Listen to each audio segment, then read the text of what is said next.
So, how did Turkeyfoot Pipeworks get started? Well, one day I was out rummage sailing and I found a really nice Dunhill pipe. I was very excited about it. I'd never had a Dunhill.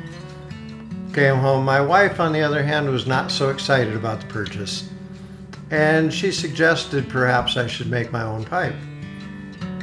Well, having absolutely no artistic ability, I said, well, of course I can do this.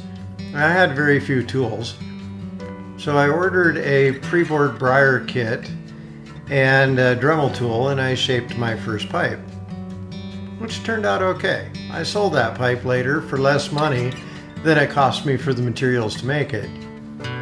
Well, I went on to make a few pipes for myself.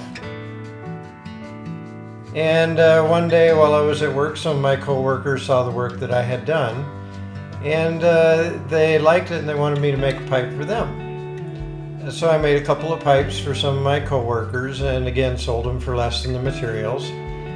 Well, one day one of the co-workers went to the local tobacco shop, and the owner of the shop saw one of the pipes that I had made for him and got my name and number and contacted me and asked me if I would make a couple of pipes for the shop. So I made 6 pipes for the shop, and they sold within a week, quite cheaply as I recall. And at that point I needed a tax number and a name for my budding little business.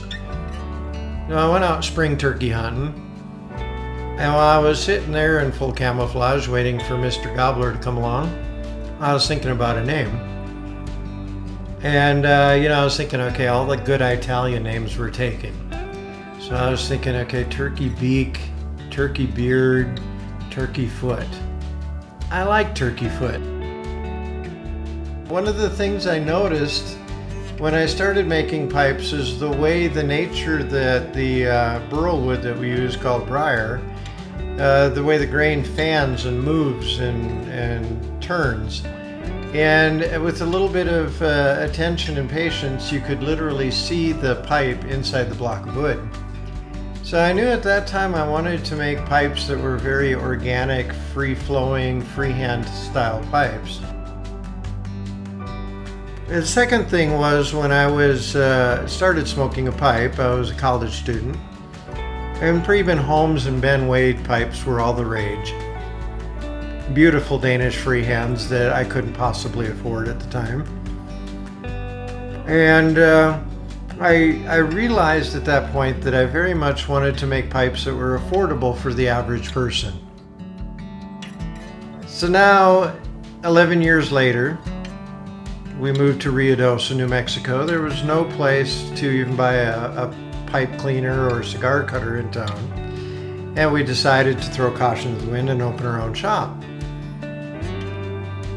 Well, 750 pipes now down the road, I very much tried to keep those core values at heart in the business. The idea of making freehand, organic flowing pipes that are a beautiful work of art, and second of all, to make them affordable where anyone can maybe save a little bit of money and afford a custom freehand pipe of their own. So the question I have for you today is, are you ready for a freehand custom pipe of your own?